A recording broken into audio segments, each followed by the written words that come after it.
দর্শক, এই মুহূর্তে জানিয়ে দেব মহার্ঘ ভাতার সর্বশেষ আপডেট। ৩৫% ভাতার দাবিতে প্রধান উপদেষ্টার সঙ্গে জরুরি বৈঠক। ৩ মাসের বকেয়া ভাতা একসঙ্গে পরিশোধের সিদ্ধান্ত। থাকছে বিস্তারিত। যারা এখনও পর্যন্ত আমাদের চ্যানেলটি সাবস্ক্রাইব করেননি, প্রত্যেক মুহূর্তের আপডেট সবার আগে পেতে এখনই আমাদের চ্যানেলটি সাবস্ক্রাইব করে আমাদের সঙ্গেই থাকুন।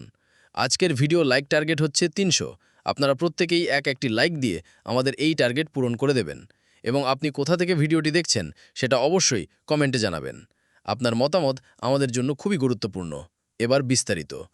প্রিয় দর্শকবৃন্দ, সম্প্রতি সরকারি ও আধা সরকারি কর্মকর্তা কর্মচারীদের মধ্যে আলোচনার অন্যতম বিষয় হয়ে দাঁড়িয়েছে মহার্ঘ ভাতার ৩৫% দাবি এবং ৩ মাসের বকেয়া ভাতা পরিশোধ। এই দাবিকে কেন্দ্র করে গতকাল বিকেলে প্রধান উপদেষ্টার নেতৃত্বে জরুরি এক বৈঠক অনুষ্ঠিত হয়। বৈঠকে উপস্থিত ছিলেন অর্থ উপদেষ্টা, মন্ত্রিপরিষদ সচিব, অর্থ সচিব এবং বিভিন্ন দপ্তরের প্রতিনিধিরা।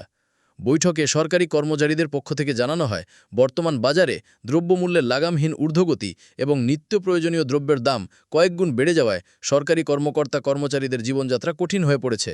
তারা তাদের ৩৫% মহার্ঘ ভাতা দ্রুত কার্যকর এবং পূর্বের ৩ মাসের বকেয়া ভাতা একসঙ্গে পরিশোধের দাবি জানান।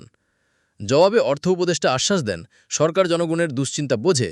সরকারি কর্মচারীদের দাবির বিষয়টি প্রধানমন্ত্রী ও অর্থ মন্ত্রণালয়ের উচ্চ পর্যায়ে তোলা হয়েছে। দ্রুত সিদ্ধান্ত নিয়ে গেজেট প্রকাশ করে পরিশোধের ব্যবস্থা করা হবে। সূত্র জানিয়েছে, অর্থ উপদেষ্টার নির্দেশে একটি টাস্ক ফোর্স গঠন করা হয়েছে, যারা আগামী ৭২ ঘণ্টার মধ্যে সব হিসাব চূড়ান্ত করে পরিশোধের প্রস্তাব দেবে। সরকারি কর্মচারীদের প্রতিনিধি দল জানিয়েছেন, তারা দাবি আদায় না হওয়া পর্যন্ত আন্দোলন চালিয়ে যাবেন। বৈঠকের এক পর্যায়ে জানা যায়, চূড়ান্ত সিদ্ধান্ত হিসাবে ৩৫% মহার্ঘ ভাতা দ্রুত কার্যকর করা হবে এবং ৩ মাসের বকেয়া একসঙ্গে পরিশোধ করা হবে। এই সিদ্ধান্তে কর্মচারীদের মধ্যে স্বস্তি ফিরে এসেছে।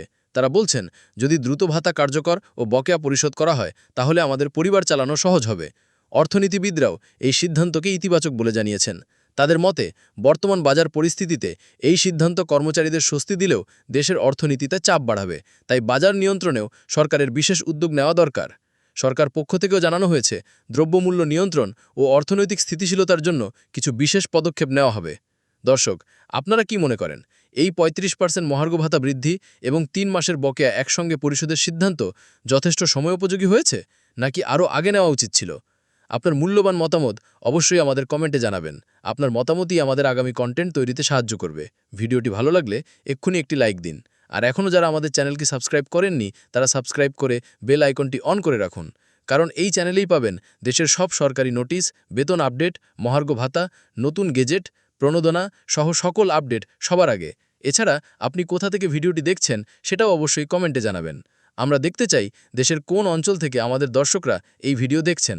সবাই ভালো থাকুন, সুস্থ থাকুন। পরবর্তী ভিডিওতে দেখা হবে দেশের নতুন কোনো আপডেট নিয়ে। আল্লাহ হাফিজ।